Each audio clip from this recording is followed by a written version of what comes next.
आप सभी का आपके अपने YouTube चैनल अमृत भक्ति भजन में बहुत बहुत स्वागत है। आइए सुनते हैं बृहस्पति व्रत की कथा और अंत में सुनेंगे आरती। जो भी भक्त सच्ची श्रद्धा के साथ भगवान बृहस्पति देव का पूजन करते हैं, कथा श्रवण करते हैं, तो भगवान बृहस्पति देव की कृपा से उनके सभी प्रकार के मनोरथ पूर्ण होते हैं। तो बोलिए प्रेम से भगवान बृहस्पति देव की जय, सर्व देवी देवताओं की जय। कथा के अनुसार भारतवर्ष में एक प्रतापी और दानी राजा राज्य किया करता था।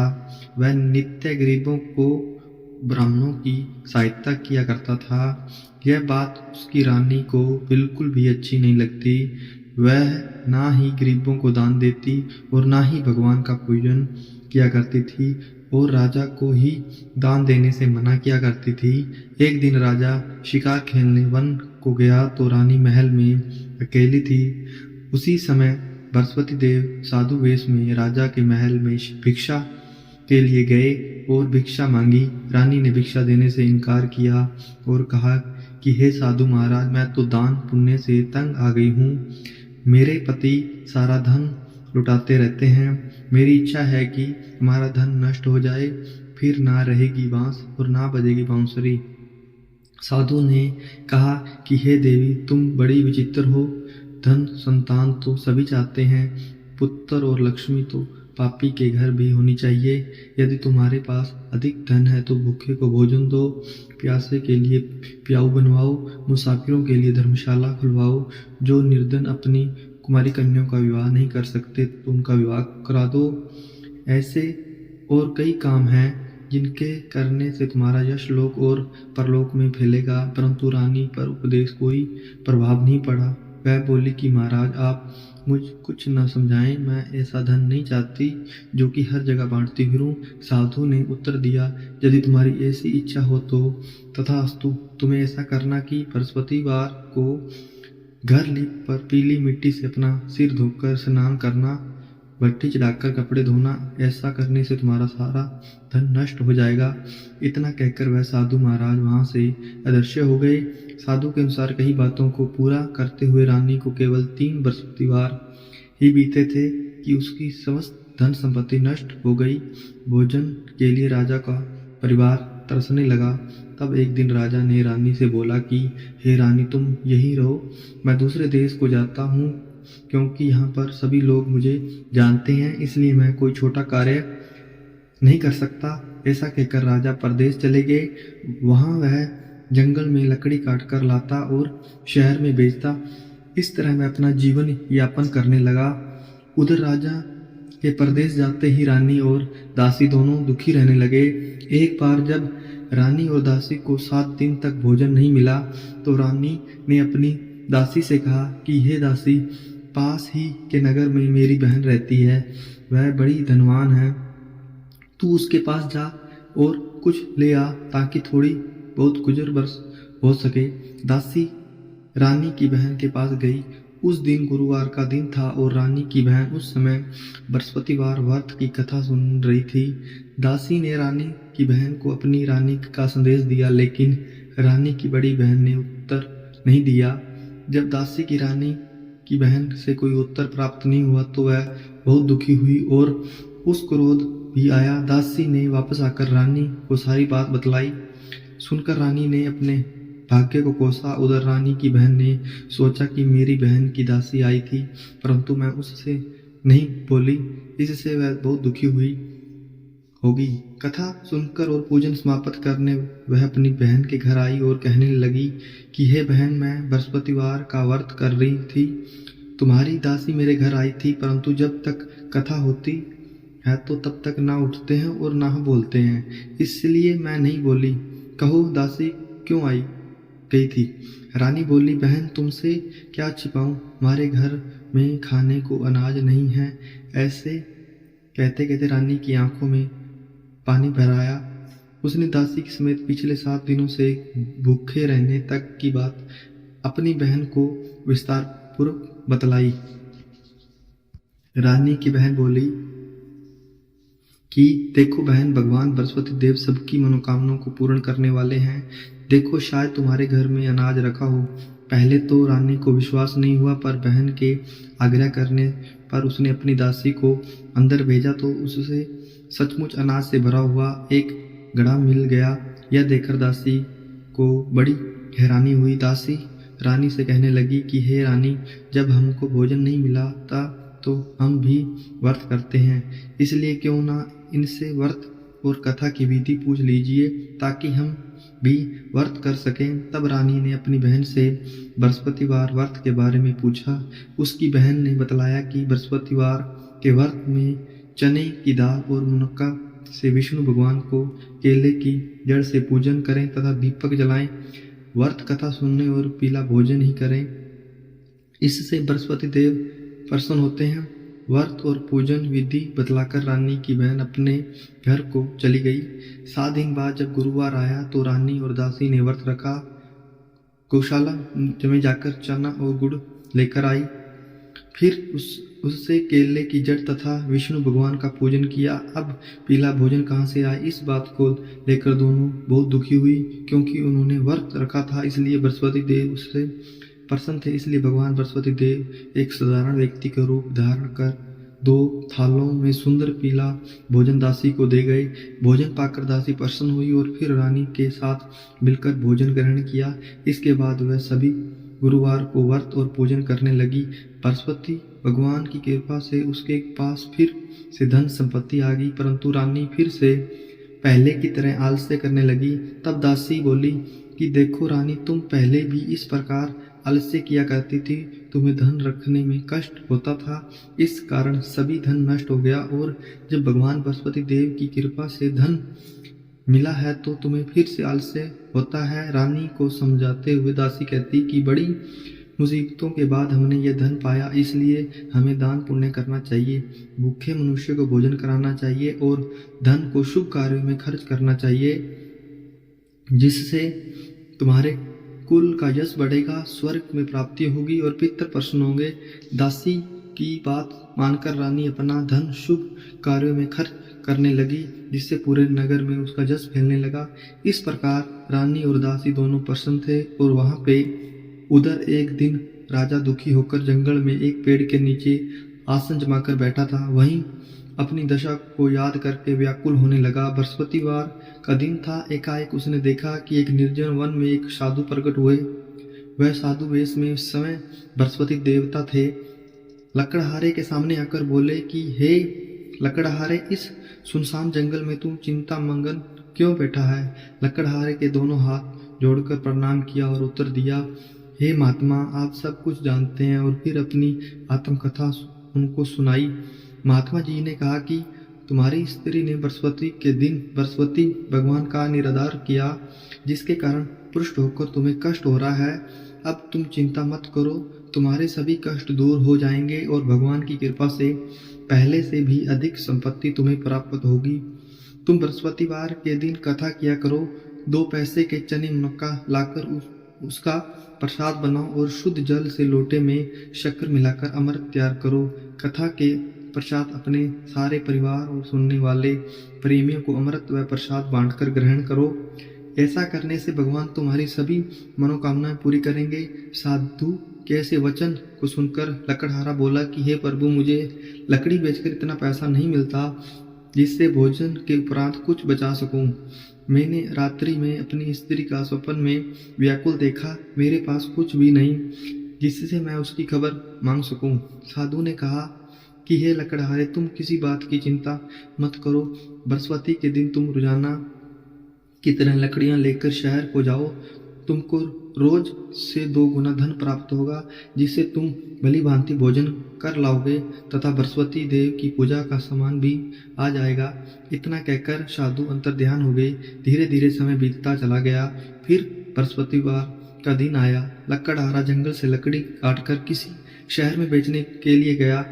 उसे उस दिन और दिन की तरह अधिक पैसा प्राप्त हुआ। राजा ने चना गुड़ आदि लेकर गुरुवार का व्रत किया। उसे दिन से उसके सभी क्लेश दूर हो गए।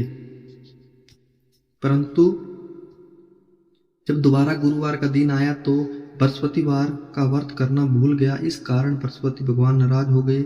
उस दिन उस नगर के राजा ने विशाल यज्ञ का आयोजन करवाया था तथा शहर में यह घोषणा करा दी थी कि कोई भी मनुष्य अपने घर में भोजन ना बनावे ना आग जलाए, समस्त जनता मेरे यहाँ ही भोजन करे। इस आज्ञा को जो ना मानेगा उसे फांसी की सजा दी जाएगी। इस तरह की घोषणा संपूर्ण नगर में करवा दी गई थी।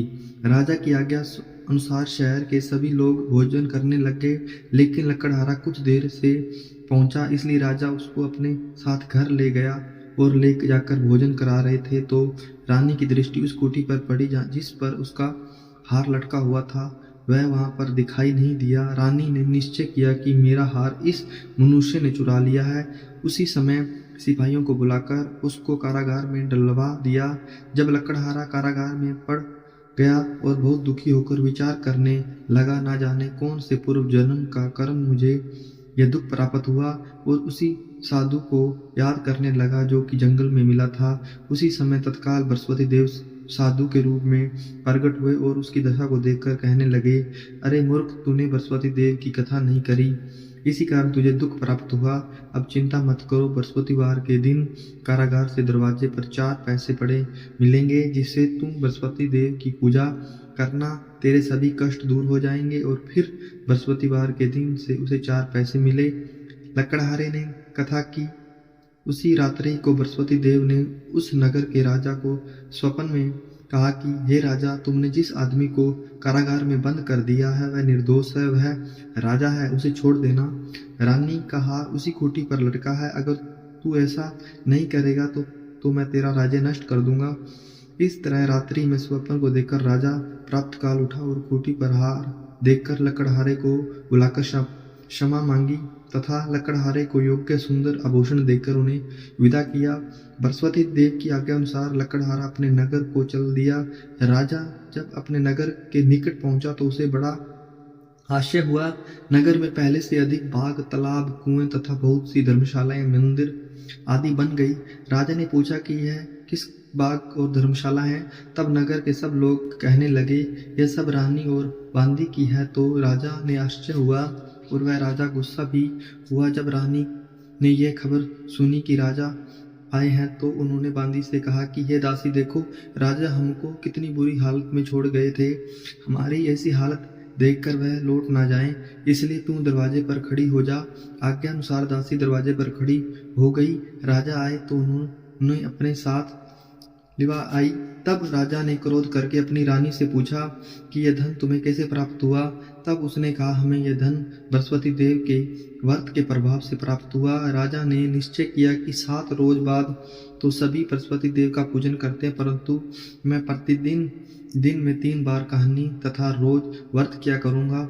अब हर समय राजा के दुपट्टे में चने की दाल बंधी रहती थी। दिन में 3 बार कहानी कहता। एक रोज राजा ने विचार किया कि चलो अपनी बहन के यहाँ हो आऊं। इस तरह निश्चय कर राजा घोड़े पर सवार हो अपनी बहन को यहाँ चले गए। मार्ग में उसने देखा कि कुछ आदमी एक शव को लिए जा रहे थे। उन्हें रोककर राजा कहने लगा कि अरे भाई, ये मेरे बृहस्पति देव की कथा को सुन लो। वह बोले, लो, हमारा तो आदमी मर गया, इसको अपनी कथा की पड़ी है। परंतु कुछ आदमी बोले, अच्छा, कहो, तुम्हारी कथा भी सुन लेंगे। राजा ने दाल निकाली, आधी कथा हुई तो शव हिलने लगा। जब कथा समाप्त हुई तो वह राम राम करके मनुष्य खड़ा हो गया। आगे मार्ग में उसे एक किसान का खेत में हल चलाता हुआ मिला। राजा ने देखा और उससे बोला, अरे भैया, तुम मेरी बृहस्पतिवार की कथा सुन लो। किसान बोला, जब तक मैं तेरी कथा सुनूंगा तब तक मैं 4 हेड़ा जोत लूंगा। जा अपनी कथा किसी और को सुना। इस तरह राजा आगे चलने लगा। राजा के हटते ही बैल पछाड़ खाकर गिर पड़ा तथा किसान के पेट में बड़ी जोर से दर्द होने लगा। उस समय उसकी माँ रोटी लेकर आई। उसने जब यह देखा तो अपने पुत्र से सब हाल पूछा और बेटे ने सभी हाल कह दिया। तो बुढ़िया दौड़ी दौड़ी उस घुड़सवार के पास गई और उससे बोली कि मैं तेरी कथा सुनूंगी, तू अपनी कथा मेरे खेत में चलकर ही कहना। राजा ने बुढ़िया के खेत पर जाकर कथा कही, जिसके सुनते ही वह बैल उठकर खड़ा हो गया तथा किसान के पेट में दर्द भी बंद हो गया। राजा अपनी बहन के घर इस प्रकार पहुंचा। बहन ने भाई की खूब मेहमानी की। दूसरे दिन प्रातः काल राजा जगह तो वह देखने लगा कि सब लोग भोजन कर रहे हैं। राजा ने अपनी बहन से कहा, ऐसा कोई मनुष्य नहीं जिसने भोजन ना किया हो। मेरी बृहस्पतिवार की कथा सुन ले। बहन बोली कि हे भैया, यह देश ऐसा है कि पहले यहाँ के लोग भोजन करते हैं, बाद में अन्य काम करते हैं। अगर कोई पड़ोस में हो तो दिखाऊं। वह ऐसा कहकर देखने के लिए चल गई, परंतु उसे कोई ऐसा व्यक्ति नहीं मिला जिसने भोजन ना किया हो। अंततः वह एक कुम्हार के घर गई जिसका लड़का बीमार था। उसे मालूम हुआ कि उनके यहाँ 3 रोज से किसी ने भोजन नहीं किया है। रानी ने अपने भाई की कथा सुनने के लिए कुम्हार से कहा तो वह तैयार हो गया। राजा ने जाकर बृहस्पतिवार की कथा कही, जिसको सुनकर उसका लड़का ठीक हो गया। अब तो राजा की प्रशंसा होने लगी। एक रोज राजा ने अपनी बहन से कहा कि हे बहन, हम अपने घर को जाएंगे, तुम भी तैयार हो जाओ। राजा की बहन ने अपनी सास से कहा तो सास कहाँ चले या, परंतु अपने लड़कों को मत ले जाना क्योंकि तेरे भाई का कोई औलाद नहीं है। बहन ने अपने भैया से कहा कि मैं भैया चली जाऊंगी, कोई बालक नहीं जाएगा। राजा बोला, जब कोई बालक नहीं चलेगा तब तुम ही क्या करोगी। बड़े दुखी मन से राजा अपने नगर को लौट चला। राजा ने अपनी रानी से कहा कि हम निर्वंश हैं, हमारा मुंह देखने का धर्म नहीं है और कुछ भोजन आदि नहीं किया। रानी बोली कि हे प्रभु, बृहस्पति देव ने हमें सब कुछ दिया, वह हमें औलाद भी अवश्य देगा। उसी रात को बृहस्पति देव ने राजा के संपन्न में कहा कि हे राजन, सभी सोच को त्याग दो, तेरी रानी गर्भ से है। तब राजा सुनकर बड़ा प्रसन्न हुआ। फिर 9वें महीने में रानी के गर्भ से एक सुंदर पुत्र पैदा हुआ। तब राजा बोला कि हे रानी, स्त्री बिना भोजन के रह सकती है, पर बिना कहे बिल्कुल सही नहीं रह सकती। जब मेरी बहन आवे तो तुम उसे कुछ कहना मत। रानी ने सुनकर हाँ कह दी। जब राजा की बहन ने यह शुभ समाचार सुना तो वह बहुत खुश हुई तथा बधाई लेकर अपने भाई के यहाँ पर आई। तभी रानी ने कहा, घोड़ा चढ़कर तो नहीं आई, गधा चढ़कर आई गई। राजा की बहन बोली, भाभी, मैं इस प्रकार ना कहती तो तुम्हें औलाद कैसे मिलती। बृहस्पति देव ऐसे ही हैं जैसे जिसके मन में मनोकामनाएं हैं, सभी के पूर्ण करते हैं। जो श्रद्धाभावना पूर्वक बृहस्पति का व्रत करता है, कथा कर पढ़ता है अथवा सुनता है और दूसरों को सुनाता है, तो बृहस्पति देव उसकी सभी मनोकामनाएं पूर्ण करते हैं। भगवान बृहस्पति देव उसकी सदैव रक्षा करते हैं। संसार में जो मनुष्य सद्भावना के साथ भगवान का पूजन व्रत सच्चे हृदय से करते हैं तो उसकी सभी मनोकामना पूर्ण करते हैं। जैसी सच्ची भावना से रानी और राजा ने उनकी कथा का गुणगान किया तो उसकी सभी इच्छाएं बृहस्पति देव जी ने पूर्ण की। इसलिए पूर्ण कथा सुनने के बाद प्रसाद लेकर जाना चाहिए। हृदय से उनका मनन करते हुए जयकारा बोलना चाहिए। बृहस्पति देव की कथा। प्राचीन काल में एक बहुत ही निर्धन ब्राह्मण रहता था। उसके कोई संतान नहीं था। वह नित्य पूजा पाठ करता था। उसकी स्त्री ना स्नान करती और ना ही किसी देवता का पूजन करती। इसी कारण ब्राह्मण देवता, जो कि बहुत दुखी रहते थे, अपनी पत्नी को बहुत समझाते किंतु उसको कोई परिणाम ना निकलता। भगवान की कृपा से ब्राह्मण के यहाँ एक कन्या उत्पन्न हुई। कन्या बड़ी होने लगी। प्रातः स्नान करके वह भगवान विष्णु का जप करती, बृहस्पतिवार का व्रत भी करने लगी। पूजा पाठ समाप्त कर जब पाठशाला जाती तो अपनी मुट्ठी में जो भरकर ले जाती थी और पाठशाला के मार्ग में डालती हुई जाती थी। लौटते समय वह जो किस्वर्ण में हो जाते तो उसके बीनकर घर ले आती। एक दिन वह बालिका सूप में उन सोने के जो पटक कर साफ कर रही थी। तभी उसकी माँ ने देख लिया और कहा कि बेटी, सोने के जो को फटकने के लिए सोने के सूप भी तो सोने चाहिए। दूसरे दिन गुरुवार था। कन्या ने व्रत रखा और भगवान बृहस्पति देव के सोने के सूप देने की उनसे प्रार्थना की और कहा कि हे प्रभु, यदि सच्चे मन से मैंने आपकी पूजा की है तो मुझे सोने के सूप दे दो। बृहस्पति देव ने उसकी प्रार्थना स्वीकार कर ली और योजना की तरह कन्या के जो फैलाती हुई पाठशाला चली गई।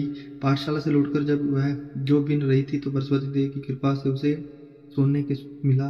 उससे वह घर लेकर आई और उसे जो फटकर से साफ करने लगी, परंतु उसकी माँ को वही ढंग रहा। एक दिन की बात है, कन्या सोने के सूप में जो का साफ कर रही थी। उस समय उस नगर का राजकुमार वहां से निकला। कन्या के रूप और कार्य को देखकर वह उस पर मोहित हो गया।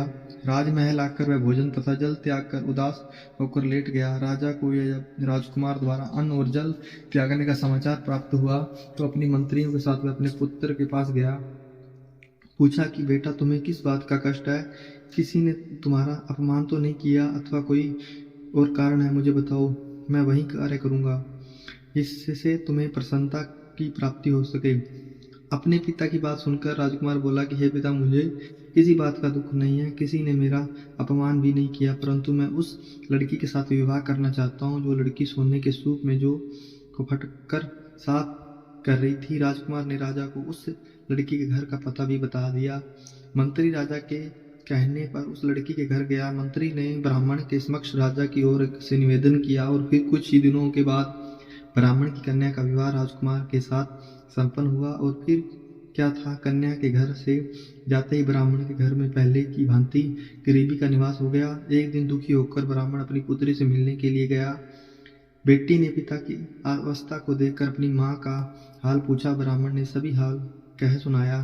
कन्या ने बहुत सा धन देकर अपने पिता को वहां से विदा कर दिया, लेकिन कुछ ही दिनों के बाद फिर वही हाल हो गया।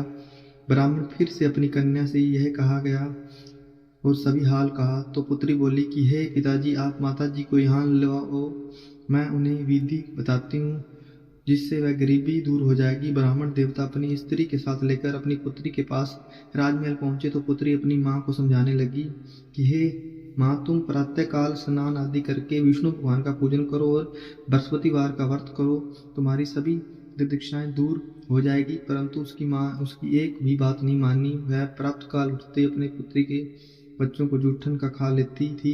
एक दिन उसकी पुत्री ने बहुत गुस्सा आया। उसने अपनी माँ को एक कोठरी में बंद कर दिया, फिर प्रातः स्नान आदि करा के उसकी पूजा पाठ करवाया। तब जाकर के उसकी माँ की बुद्धि ठीक हुई। इसके बाद नियम से पूजा पाठ करने लगी और प्रत्येक बृहस्पति का व्रत भी करने लगी। और फिर एक व्रत का प्रभाव से उस मृत्यु के बाद वह स्वर्ग को गई। वह ब्राह्मण भी सुख पूर्वक इस लोक का सुख भोग कर अंत में स्वर्ग को प्राप्त हुआ। तो बोलिए प्रेम से भगवान बृहस्पति देव की जय। ओम जय बृहस्पति देवा, स्वामी जय बृहस्पति देवा। छीने छीने भोग लगाऊं, छीने छीने भोग लगाऊं, कदली फल मेवा। ओम जय जय बृहस्पति देवा। तुम पूर्ण परमात्मा, तुम अंतर्यामी, स्वामी तुम अंतर्यामी। जगत पिता जगदीश्वर, जगत पिता जगदीश्वर, तुम सबके स्वामी। ओम जय बृहस्पति देवा। चरणामर्त निज निर्मल सब पातक हरता, स्वामी सब पातक हरता। सकल मनोरथ दायक, सकल मनोरथ दायक, कृपा करो भरता। ओम जय बृहस्पति देवा।